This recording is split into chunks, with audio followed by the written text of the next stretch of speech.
The Lord has done great things for us. We are filled with gladness and joy. So we want to welcome Wayne and Tony from Texas. Great to have you with us here today.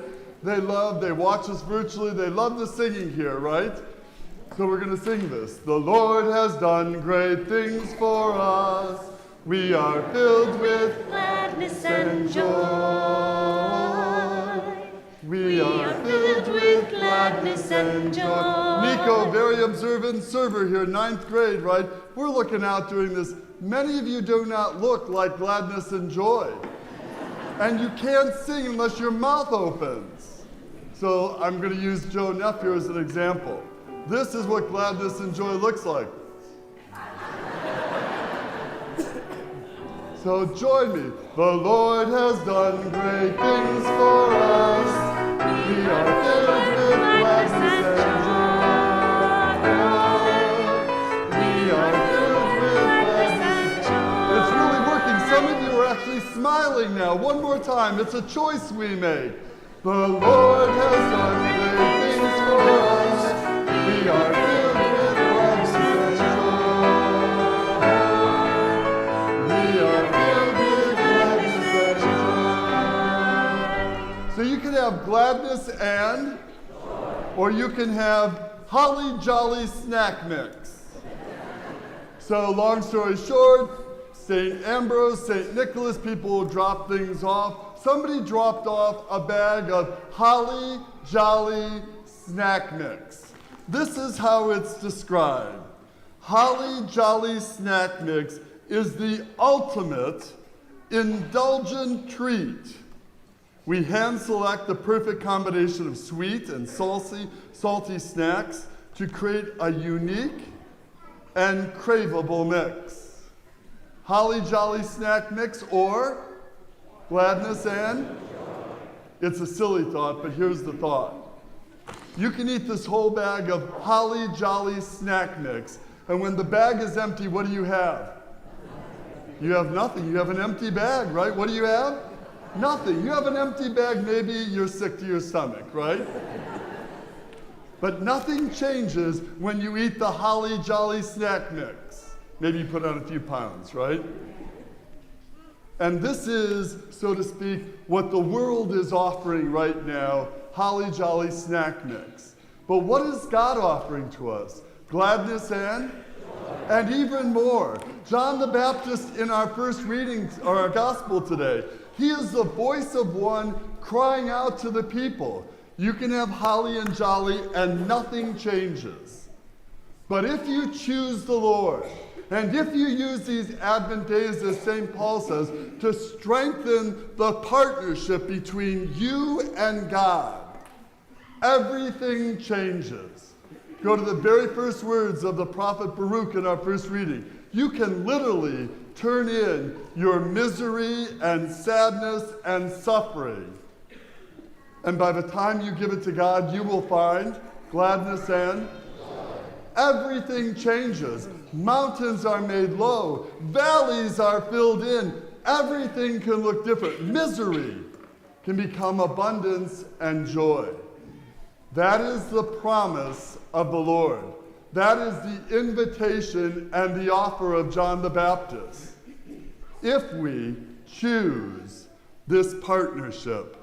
Now think for a moment about a partnership. It's right in the second reading. Both parties have to do their part. And when we choose to use these Advent days, not to just get caught up in holly jolly, but when we use these days to strengthen the partnership between ourselves, our families, and the Lord, everything can change. Mountains made low, valleys filled in, winding roads and complicated lives become straight. But ultimately, it's a choice you and I get to make. To use these days to strengthen this partnership. So you can choose holly jolly. When you eat the bag, by the time the bag is over, the bag is simply empty and gone. Or you can choose the Lord. And you can choose to use these Advent days to strengthen the bond, to strengthen the partnership that will make your life different and better forever. As you walk into the week, there's a big sign on Pearl Road. What does the sign say? Jesus is?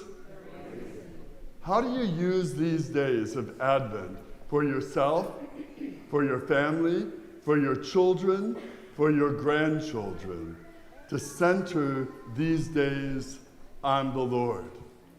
There's plenty of holly jolly. What we all really need is more of the Lord. How do we give gifts and spend time to reinforce that Jesus is the reason and the center of our lives? Secondly, don't laugh, I know this is silly. Next Sunday, we do the Bambinelli blessing. On one breath, who cares, but on the other breath, it can make all the difference. So we're asking everybody, we've done this for years, bring the baby Jesus from your Christmas seed. Bring it to church with you. Why? Because if you go through that conscious effort of literally picking up your baby Jesus, bringing it here, what are you saying? This is what we want for our families. This is the center of our lives. This is the center of our homes. It's an exercise. If you literally go out of your way to pick up your baby Jesus, bring it here. That act, that conscious effort, what are you saying? We want this partnership. We want our home, our family, our children, and our grandchildren to be set upon the Lord. And these Advent days, these Christmas days, while holly and jolly are not wrong or bad, we choose gladness and joy. And thirdly, at the doors of a church are the Advent giving trees. They are really like John the Baptist. They are calling out to us, crying out to us that there are people, sisters and brothers, who are in need in our local community. So there's a beautiful story. There's a mom with 3 kids, young kids, stopped by as they were walking out, stopped at the tree to pick up a tag. So obviously, wonderful mom explaining to her children, Mom, what are you doing? This is a tag. There's a child in need. We're going to go buy a gift. The 2 other kids, they have a conversation. They stop Mom and say, Mom, can we give up some of our gifts so that we can take care of more children who are in need?